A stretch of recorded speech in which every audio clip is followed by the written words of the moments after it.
Hello guys, welcome back to this channel. In this today's tutorial, I'm going to show you how you can reduce background noise from your audio on Filmora.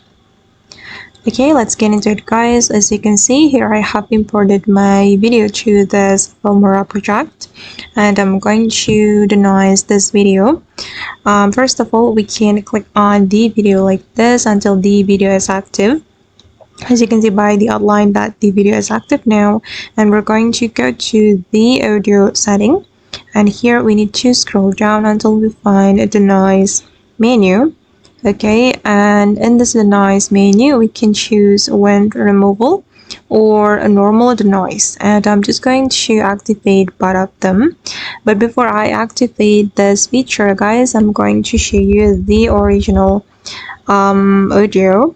I'm going to play it. Hello guys, welcome back to this channel. In this today's tutorial, I'm going to show. Okay, and I'm going to activate the wind removal and also normal denoise. Here we can extract text and I think on Windows 11 it's better than before. Okay, let's get into it.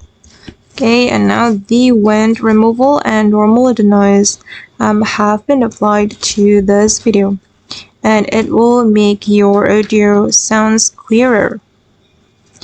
Okay guys, and that's all the way to denoise our video on the Filmora application. I hope this tutorial will be useful for you. Thank you so much for watching, and if you found this tutorial useful, don't forget to like, comment, share, and also subscribe to this channel. Bye!